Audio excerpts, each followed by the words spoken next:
man whose wife claimed that he had a forceful entry on her, and for that reason they want to deport the man down to Nigeria after going to the UK a few months after marrying his wife and bringing her to the UK, has come out. His brother has come out to explain what actually happened. Now make I tell you now the story of what really happened for this place. Now, according to information, the woman say the woman and this guy, they dated for 6 years, and after dating for 6 years they finally tied the knot. And the man said they tied the knot because he was planning on going to the UK. So finally he has arrived in the UK and his wife gave birth. When his wife gave birth, he realized that he found some explicit pictures of his wife and she was sending to another man. And because of this wanted the man to now go and do a DNA test on the child that his wife actually gave birth to. Now, he also further discovered that the explicit picture she was sending was to her ex-boyfriend, who now resides in the UK. So now, since he discovered this wanted him to go and do a DNA test. After doing a DNA test, he discovered that the child was not his, and he confronted his wife. And his wife said that the father of the child is not even the ex that is currently in the UK, but the father of the child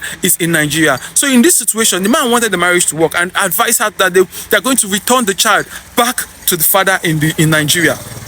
So when the woman got to hear about this, when she got to hear about it, she ran around to get information or to get clues on how to manage the situation. So she ran down to the ex, the one that's currently in the UK, and the wife advised her that she should not let her husband do that, because if her husband does that, her husband is also going to make sure that he deports her from the UK. So in order for her to remain in the UK, they now came up with the plan. What was the plan? The plan was to make sure that the man goes to prison and she files for asylum, and she seeks for asylum. Now, what did they actually do? They then filed a motion against the man and claiming that the man got a consent to actually have an affair with her, but he didn't get a consent to release inside of her. So now the police say they have not seen this kind of situation before, but then this has been filed, so they have to just do something again concerning it. And guess what?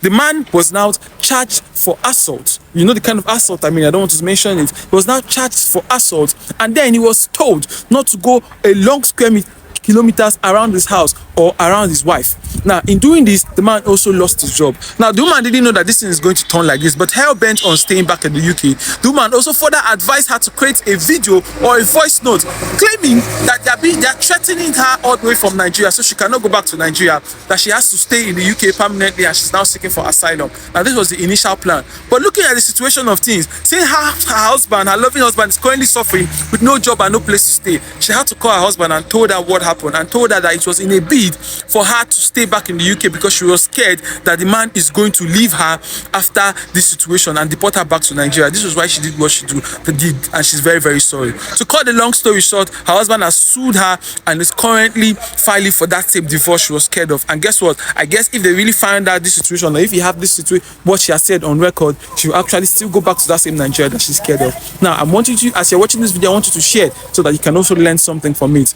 It pays no good for you to do bad to people. My name is Princely, and don't forget to subscribe, and I say bye for now.